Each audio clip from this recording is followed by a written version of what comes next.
Hi, everybody, and welcome to Create Your Best Life with Rex. I am your host, Rex Sikes. It's good to be here again. It's a great new show with a great new guest. We're here every Wednesday at this same time live, and then the replay is available on my YouTube channel, Create Your Best Life with Rex YouTube, and that will scroll later on. By the way, the chat room is open, and if you're somewhere where you can leave comments or ask questions, we invite you to do that. If they show up in my chat room, they will come up on the platform so that you can ask questions or leave comments regarding my guest or the topic.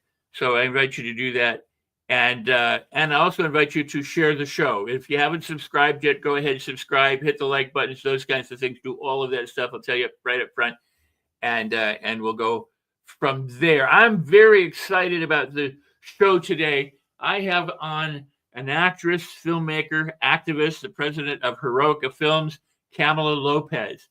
And Kamala launched the movement and documentary film Equal Means Equal to educate Americans about the importance of the Equal Rights Amendment under federal law for women and complete the ratification of the Equal Rights Amendment to the U.S. Constitution.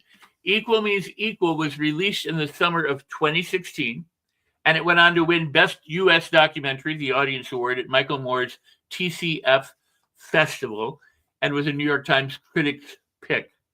The film began to be used by activists across the country in community screenings, house parties, and online to reinvigorate the fight to complete ERA ratification. And Kamala founded Equal Means Equal as a national nonprofit civil rights movement. And then in March of 2017, after over 35 years of inaction, the Equal Rights Amendment was ratified in Nevada and Illinois on May 30th of 2018, where Lopez testified at the hearings for the House of Delegates.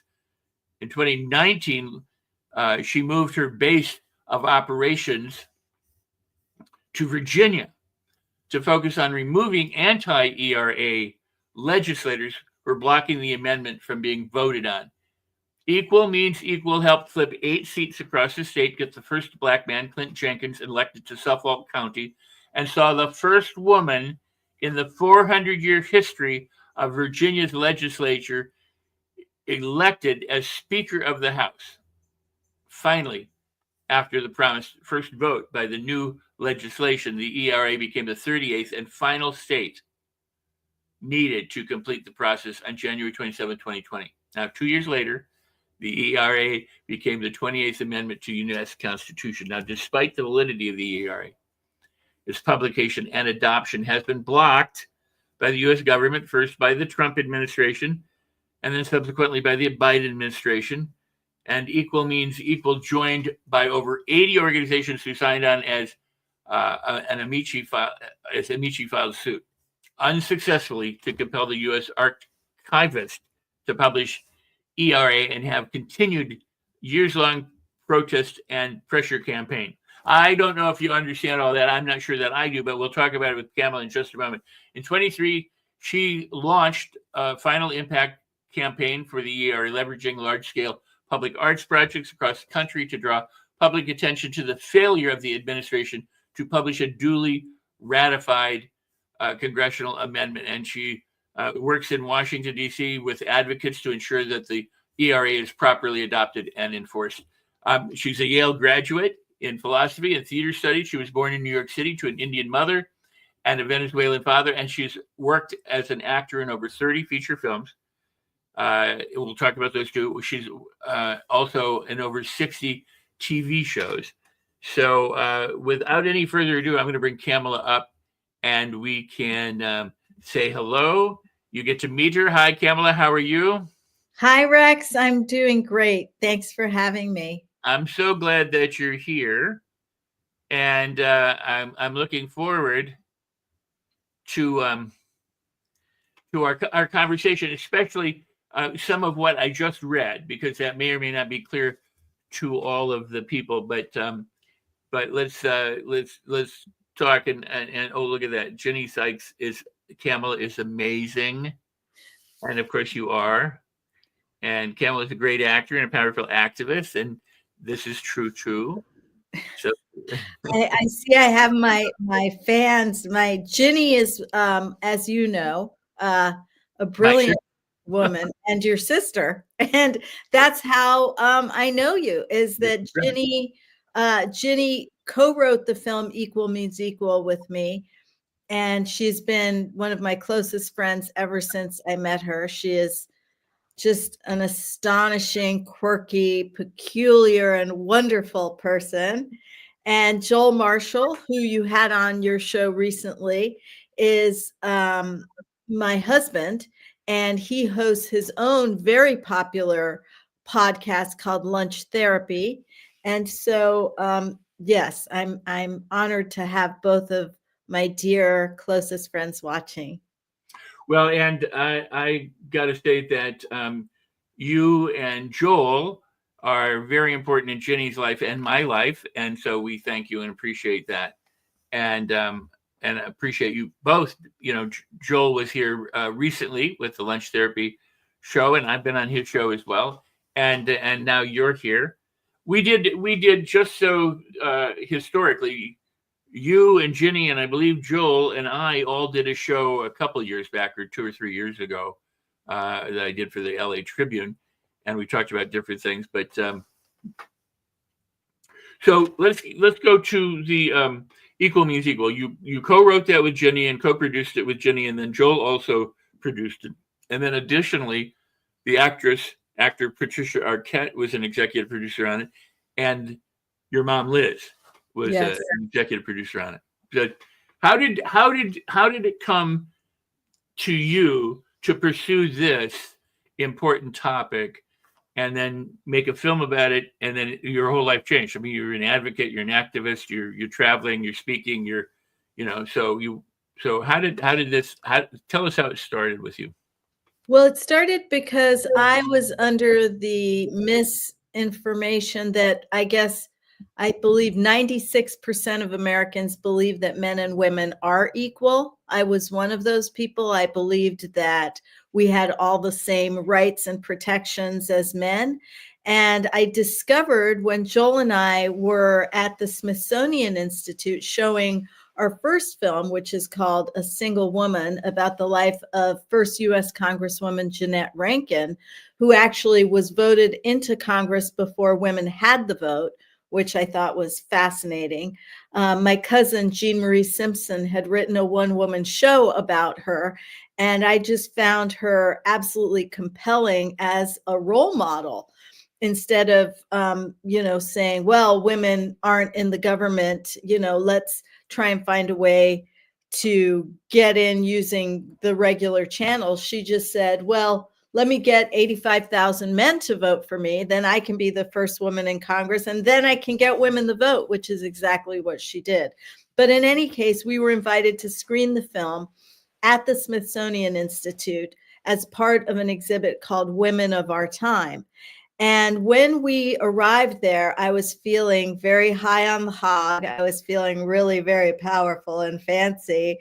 And I walked into the lobby of the Smithsonian, and there was a historical reenactress. Her name is Taylor Williams, and she was wearing a suffrage outfit and wandering around the lobby talking to guests. And she came up to me, and I thought, part of my mind was saying, this will be my career one day. I will be haunting the halls of various museums playing historical characters if I can't get a job on TV anymore. And so I said, hello, my dear, who are you and why are you here? And she said, my name is Alice Paul, and I'm back to haunt you because you've done nothing to ratify the Equal Rights Amendment, and women in this country still don't have equal rights to men.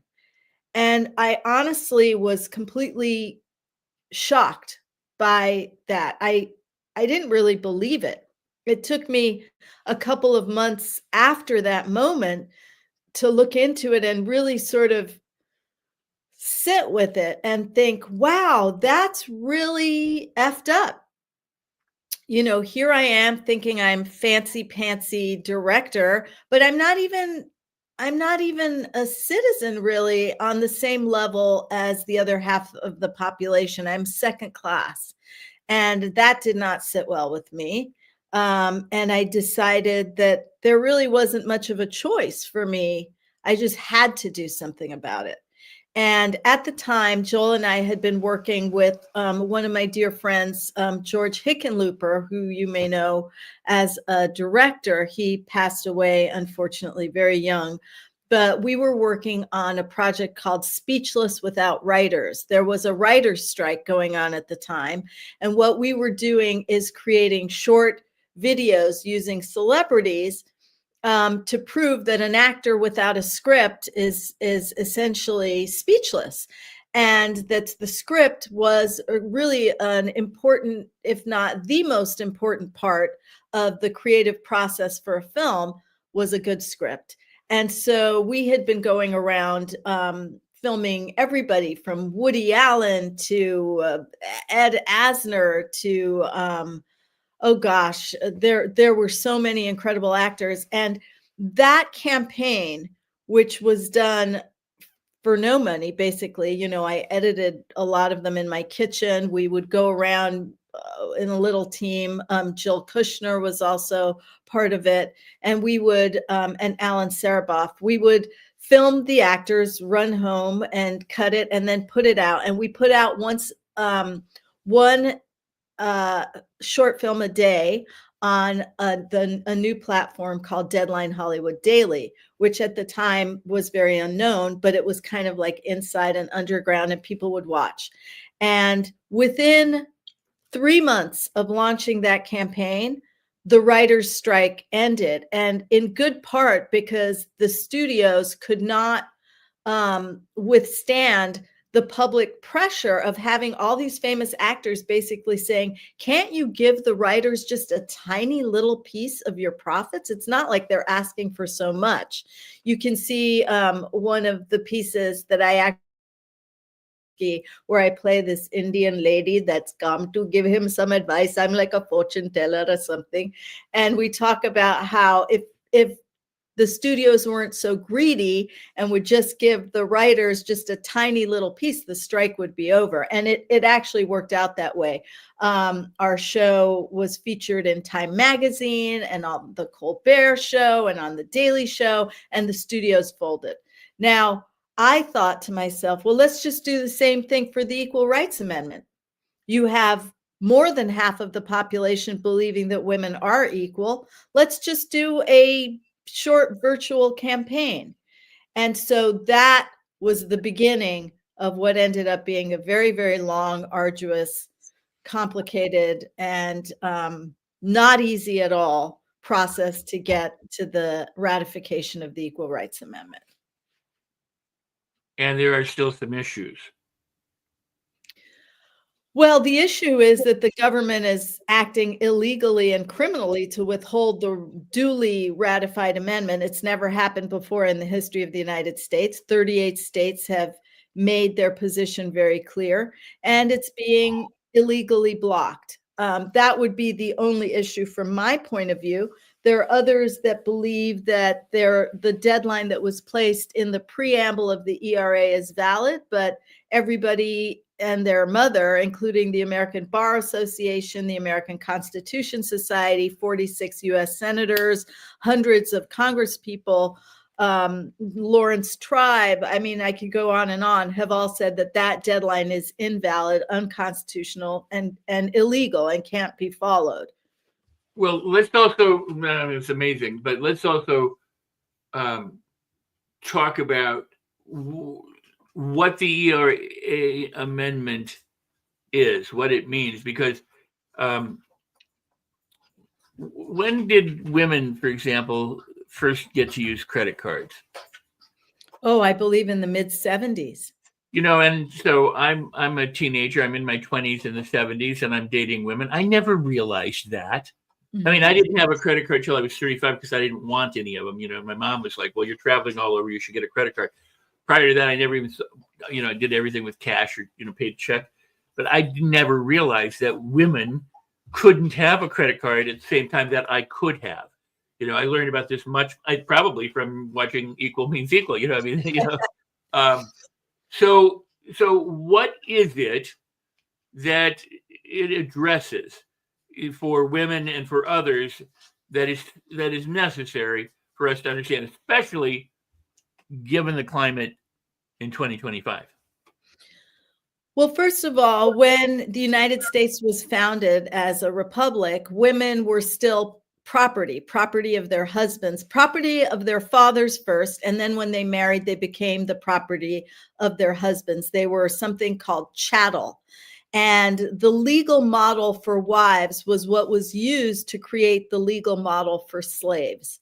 So women had no agency, they had no rights except through coverture, through being covered by their husbands or fathers. And in 1920, women got the vote, which I mentioned, Jeanette Rankin was in Congress at that time. She was in Congress from 1917 to 1920, and women got the vote. But the vote was the only right that they have received subsequently. All the other rights and statutes and laws that women avail themselves of today are subservient to the lack of equality federally. So, for instance, women are not paid equally, even though we have an Equal Pay Act, even though we have multiple laws that pretend or purport to address pay inequality. There is still an intransigent gender pay gap. Why is that? Because the underlying law does not provide women with the equal guaranteed protection of our laws. And that is in part because in the 14th Amendment, where it says all persons have equal rights and guarantees of equal protections, women at that point were still not considered persons.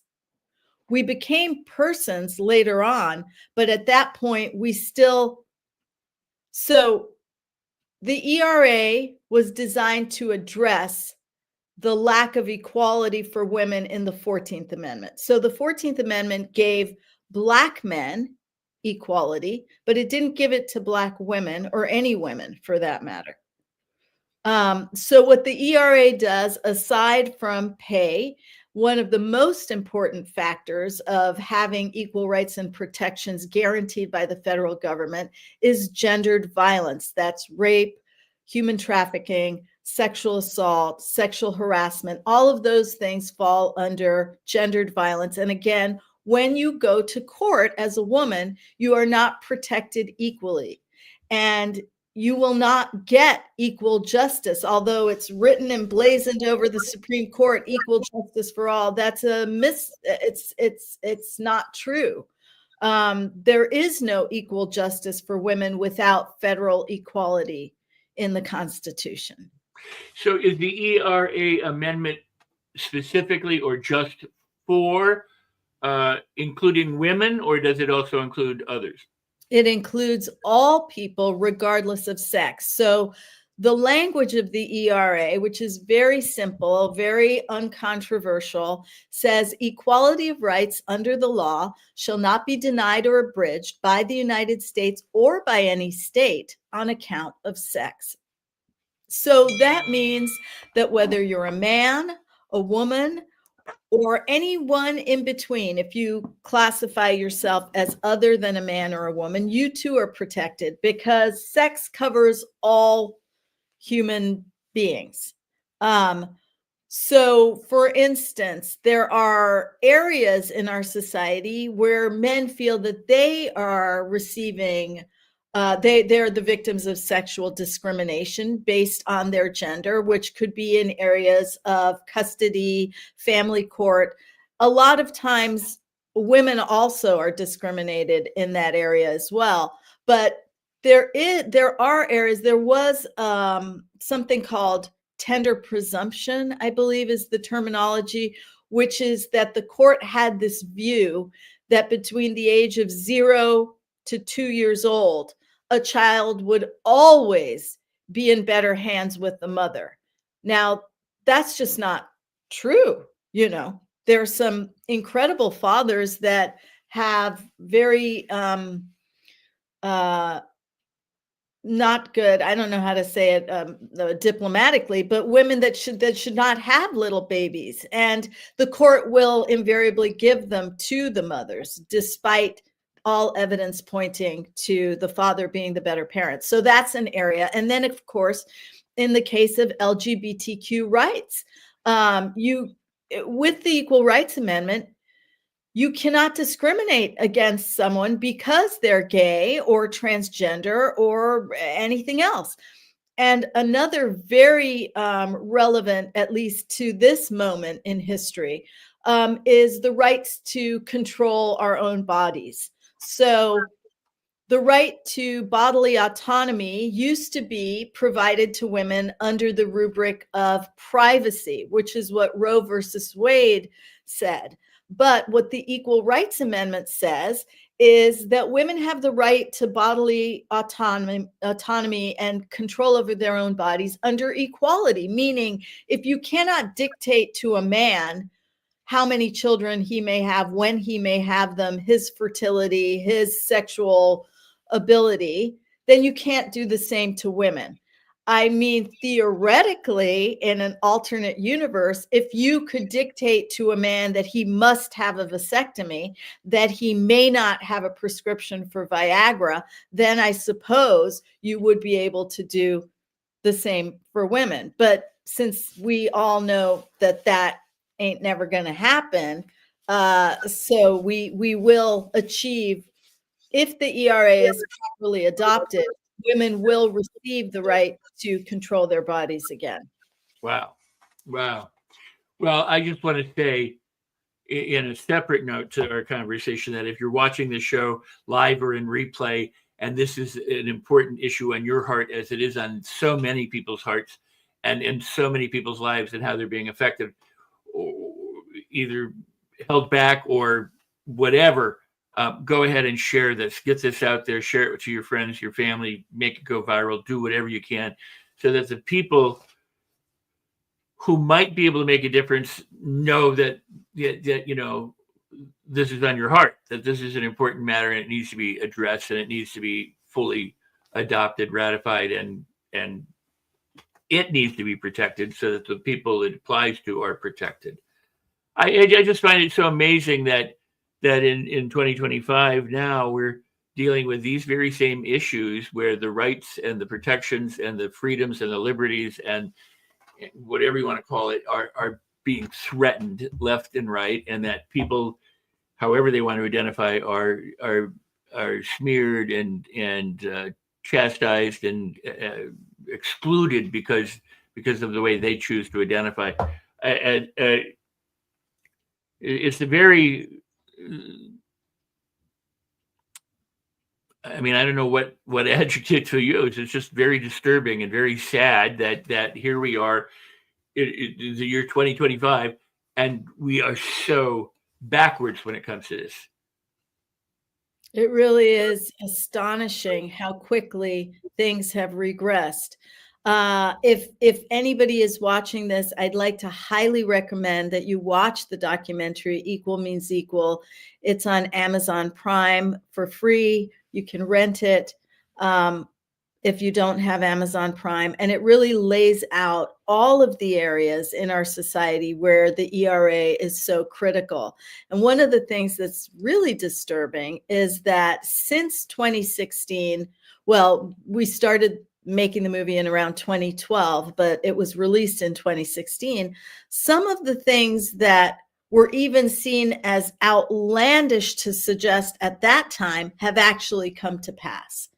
So we have lost the right to abortion in this country. We are seeing pushback to just women being considered equal. If you look right now, the fight against DEI, which, to explain what it is diversity, equity, and inclusion, meaning that society benefits from a diverse group of people with different opinions and coming from different places. Equity, that society must provide equal opportunities, equal rights, equal protections to people, and inclusion, that we shouldn't exclude people for any reason for whatsoever. The fact that that is seen right now as a dirty word and is being eliminated from government, from corporations, the studios. I just heard that Paramount dropped its DEI programs. The studios are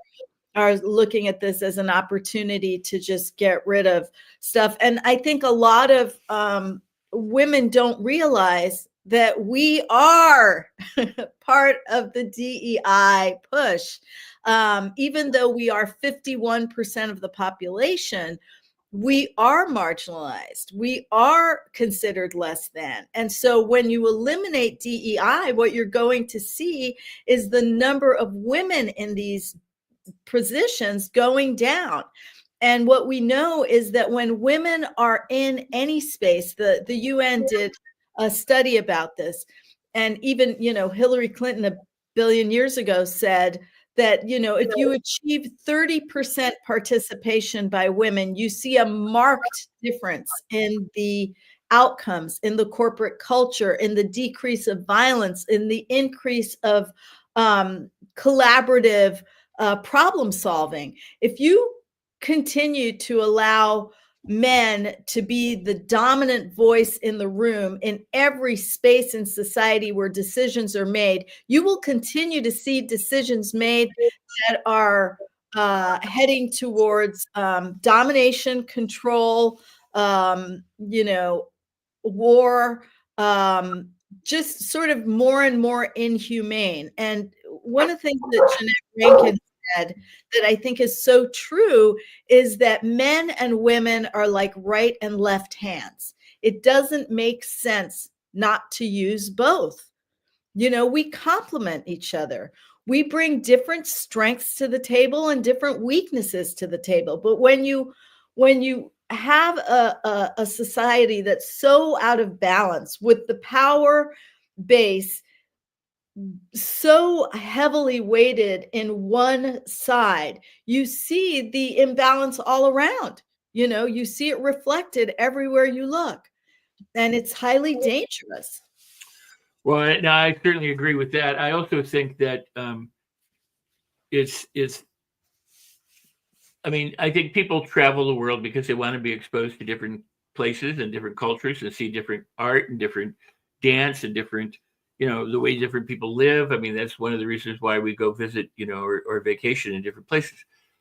I, as a person, I hate the term like-minded people, because I don't want to be in a room of like-minded people if they're all that is like-mindedness, because I don't need more of people who are like me. I want to be challenged by people who are different than me. I want to be able to get outside of the blind spots that I can't see that somebody else might be. I like having an enriched arena of a variety of people with different beliefs and thoughts and practices and colors and shapes and sizes and genders and the whole thing. And sadly, I think social media has done a huge, and the rise of the internet and marketing has done a huge disservice to us, because they've made everything a la carte to splinter groups, so that you can see only what you want to see, and I can see only what I want to see. And then we lose touch with everybody around us, because at least when we had network television or cable kind of thing, we had the opportunity to all tune in on a Monday night at 8 p.m. and see the same show, depending on what network we were on. And then we could talk about it throughout the week, because we're all exposed to it.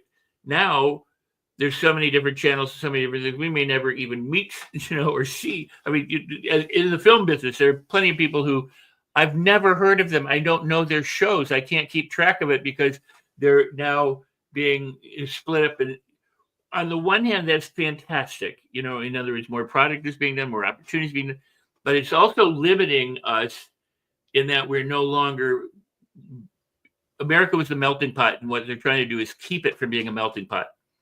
I'll make this statement too. If it takes a man and a woman to make a baby,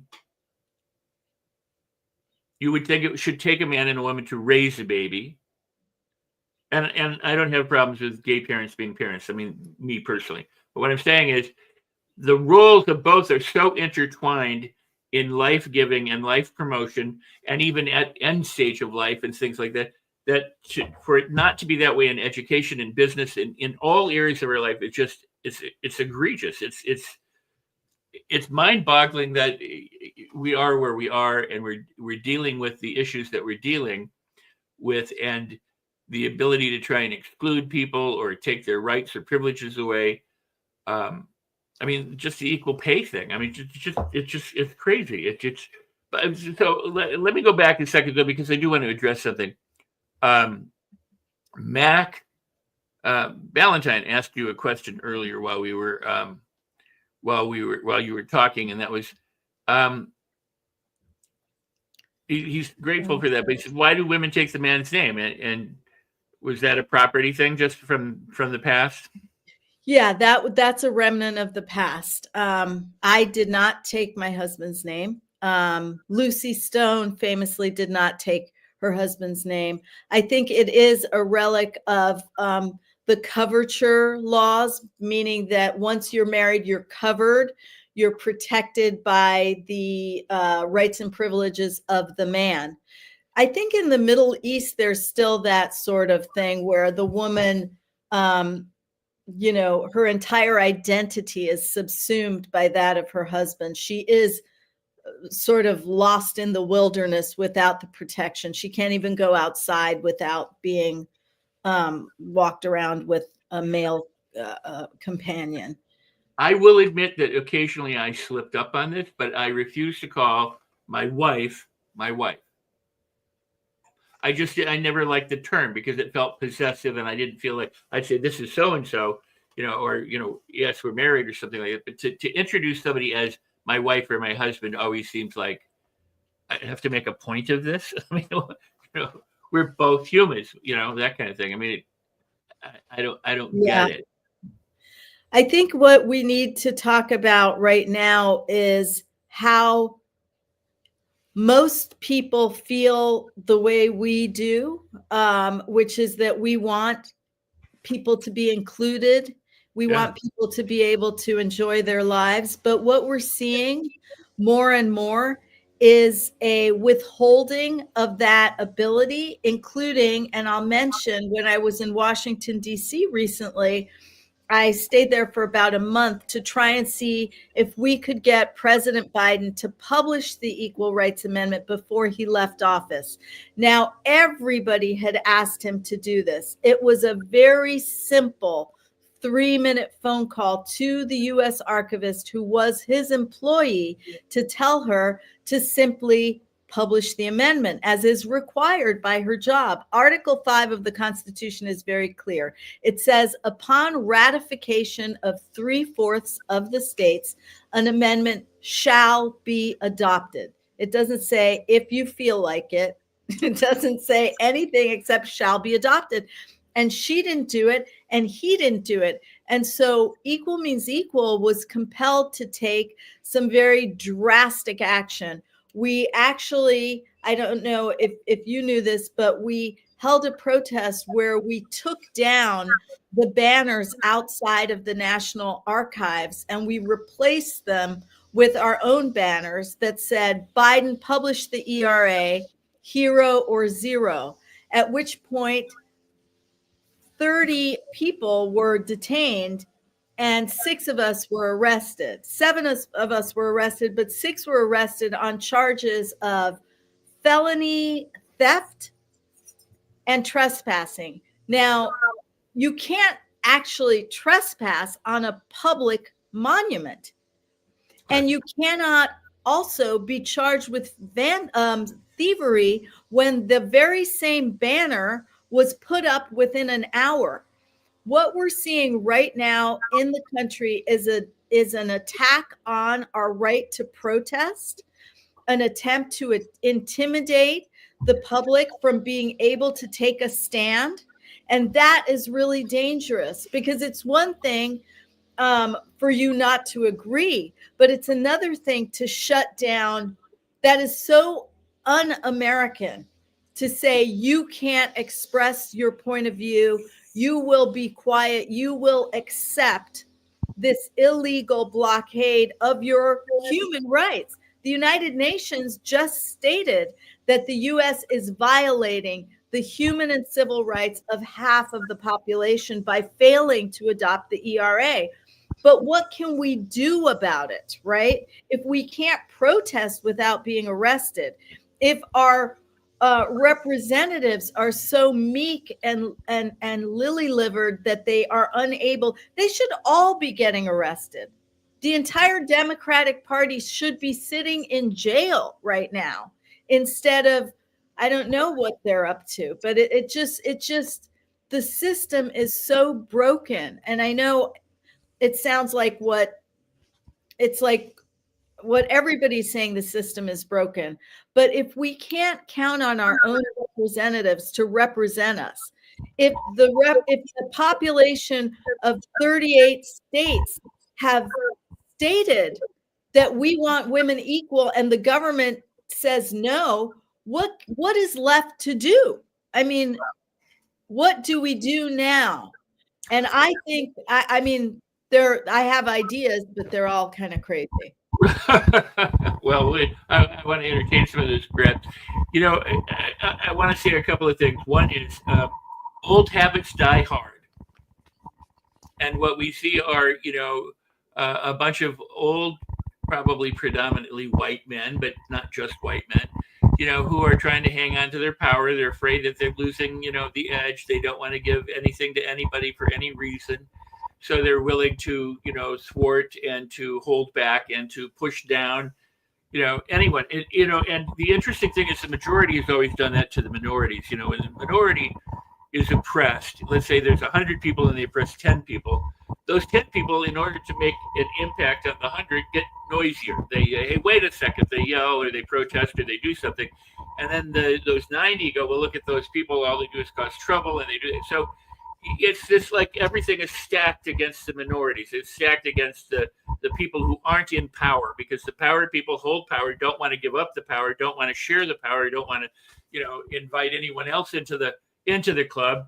And I think a lot of it's profit driven, but I think also a lot of it is rooted in, you know, just some of our bizarre religious and political and the human beliefs and values that you know that we've been raised with in society, and the messages. You know, one of the greatest things that scare me more than anything is the illusion of freedom that we have in the country, the freedom of speech. So I can go stand on this corner and I can yell at people, except that's getting questioned now. But I could protest and nothing could be done about it. You know, in other words, no matter how much noise I make in a legal sense, nothing will be done. And then if somebody does do something criminal or untoward or what shouldn't be done, then that just hurts everyone. So it you know, it is very difficult to get your position the right kind of attention, the positive kind of attention that it's needed to, and have that voice and that access to all, because, you know, if you're shut out by media, or you're shut out by politicians. And lastly, I'll say this.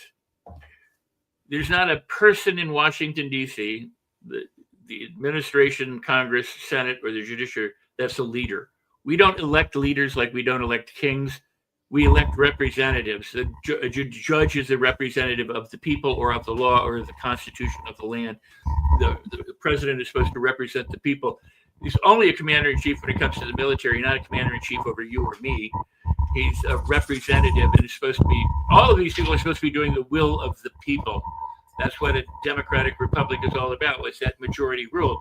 If the majority is corrupted, you know, or insane, then you have a huge problem, because if majority rules and the majority isn't, that's why you had checks and balances in government, was to try to prevent the abuses that would happen, whether it was a majority or in Congress or in the White House or the judiciary or in the Senate, that there are checks. And what's happening now is that everything seems to be stripped away, falling apart, and this agenda is pushed to say, this is what we're going to do. You don't have a say in it. Here's what we're doing, because we're the leaders. We're the people in power. We're the ones you voted for, as opposed to saying, how can we better serve you? Absolutely right. And protect your rights and your privileges and those assigned to you by your society, your country, the living within the laws. I mean, on the side of the LAPD cars, it says to protect and serve. Well, that's what the Constitution was to do. That's what our politicians and our representatives are supposed to do, is to protect and to serve us. And look at the damage and the harm and how long it has been just trying to get women to have equal access to the same thing that men have traditionally had forever. Absolutely right. You're not asking for power to put them down, or you're just saying, can we get paid the same? Can we have the same rights and privileges? I mean, it's truly amazing.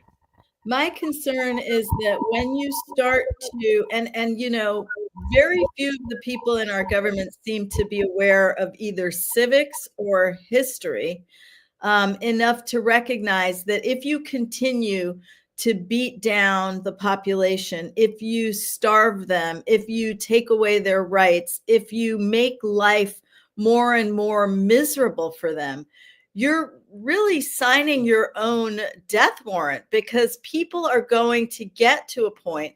I mean, I was in the grocery store yesterday, and first of all, there were no eggs, but there was like a few cartons of eggs, and they were $10 a carton. Now, I understand if you're Elon Musk, $10 a carton has absolutely no effect on you. But for the majority of people in this country, they cannot afford to be paying $10 for a dozen eggs and $5.89 for a gallon of gas and $3,000 to live in a 2-bedroom apartment. It's just not tenable. And what happens when you push 100 million, 200 million people? You take away their health care, you take away their Social Security, you put them back in the poorhouse. What do you think? First of all, who's going to buy your products? How many Teslas can billionaires buy?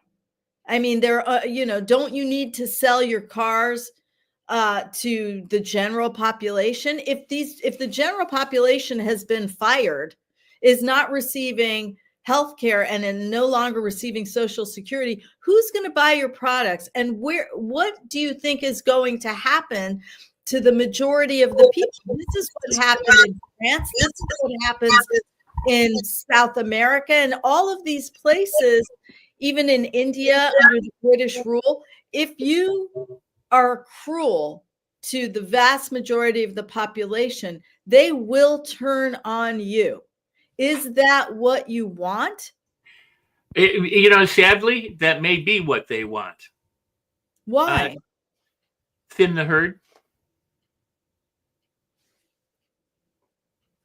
So this is why women are the solution, right? Yeah. And Mahatma Gandhi said, women are the dharma of the human species.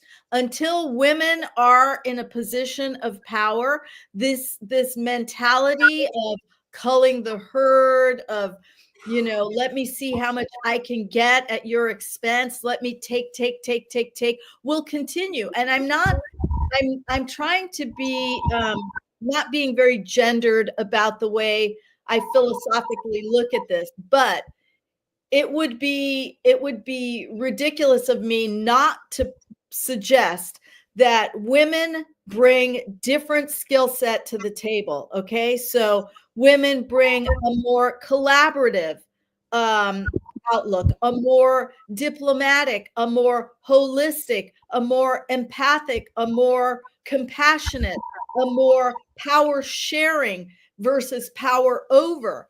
And if you want to see a world where you are not being crushed, you need to give women power, because we are not interested in having all the power. As parents, as mothers, as people that have to contend with all of these little people, we understand about power sharing, about delegation, about, okay, you do this and I'll do that.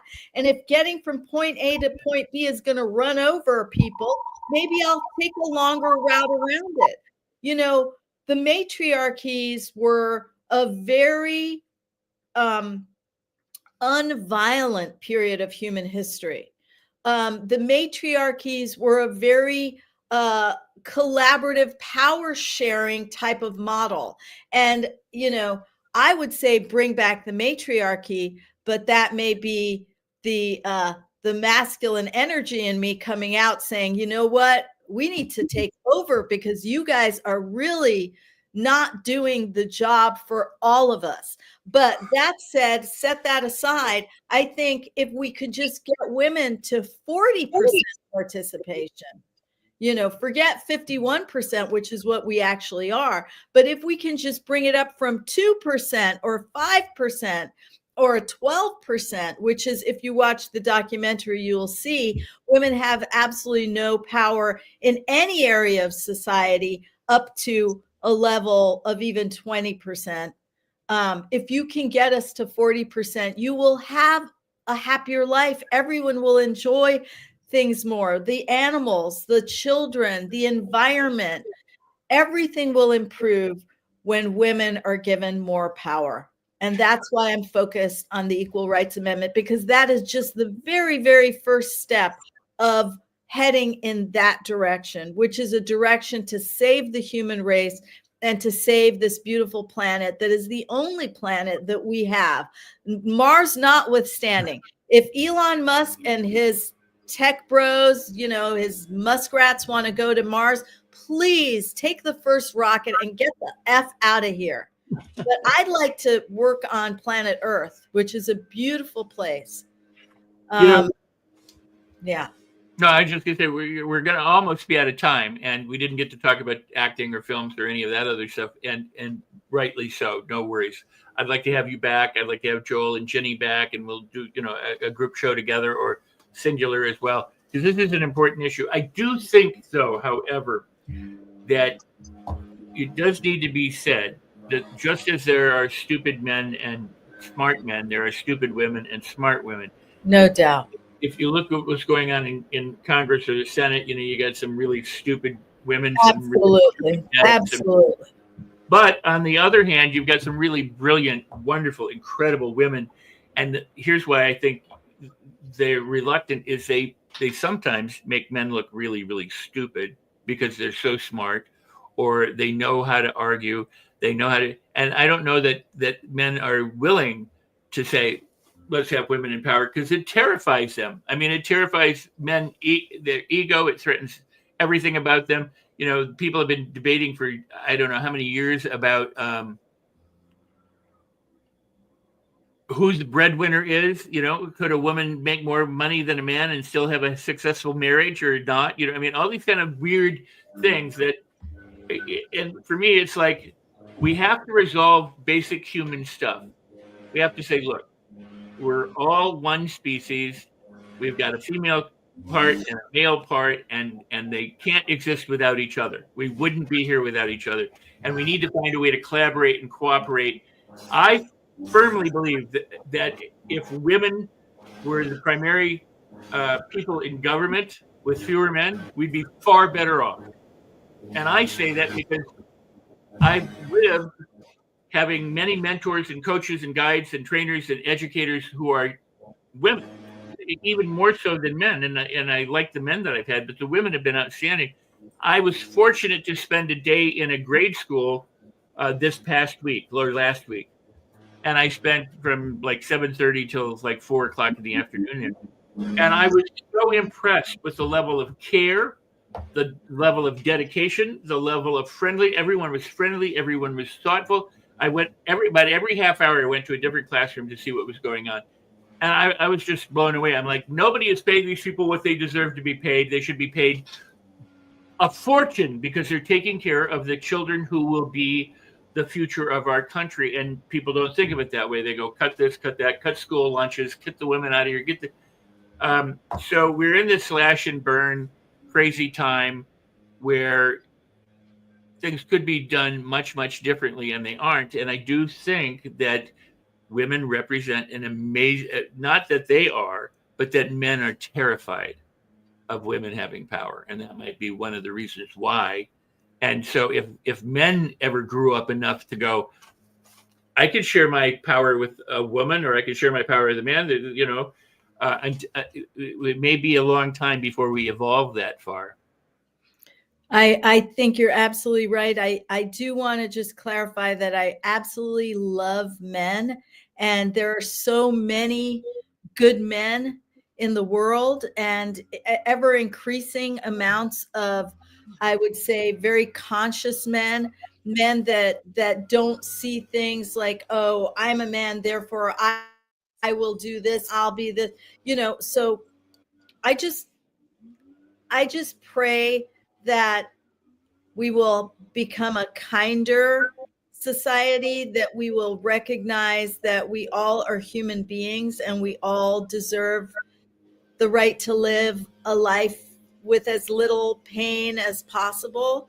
And I don't think that it's about men or women per se. I just think that they've found a way to glump all of these certain characteristics and label them female, and these others and label them male. And there are a lot of women that have sort of bought into the male power ideology, and so they behave as men.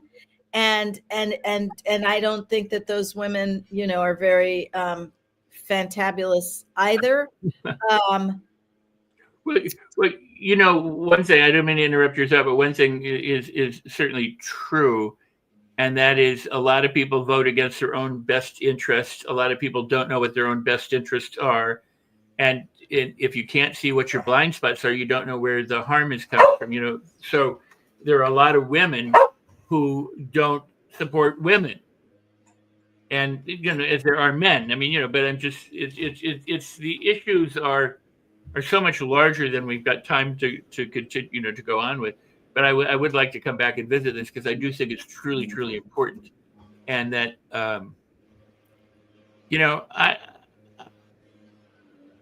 I love genius, whether it's a man or a woman. I love quality in art, whether it's a man or a woman. I love quality in friends, whether they're men or women. It doesn't, you know what I'm saying? I mean, in other words, there's so many things that distract us from what is truly important. Neil deGrasse Tyson said something, and I don't always agree with the guy, and things like that, but he said something I thought was really amazing, and it will show where somebody who's got wisdom and has been around the block a while has thought things out. Said, Elon Musk wants to colonize Mars and take everybody up there. He said, do you understand that the problems of going to Mars and the difference in size and the gravity and how heavy it would be for us, and the fact that we'd have to live inside these, domed kind of, environments.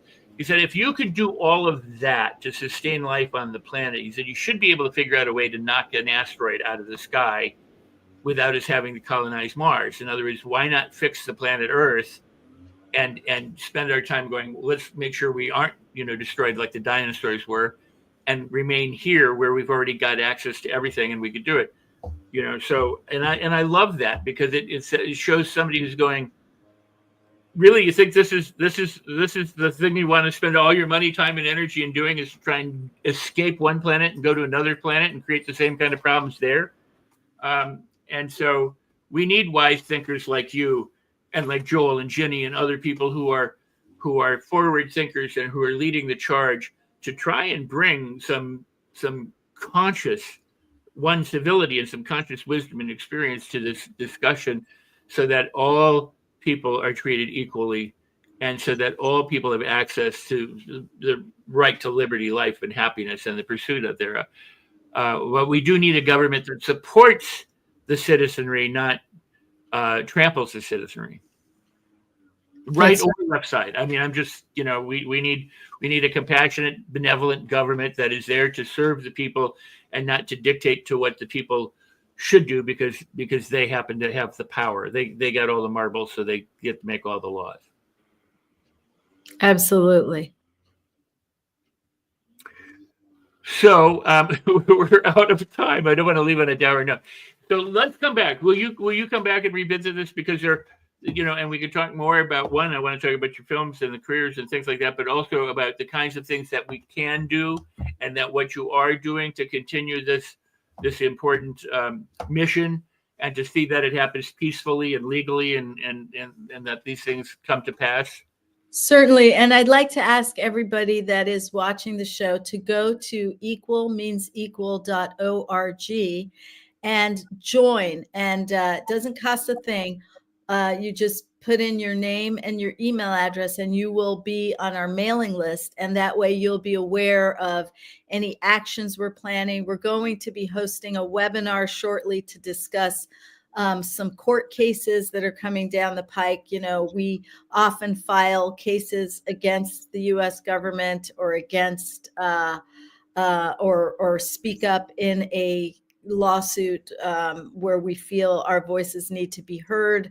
So we'd love to have you as part of our membership, and hope to see you join equalmeansequal.org.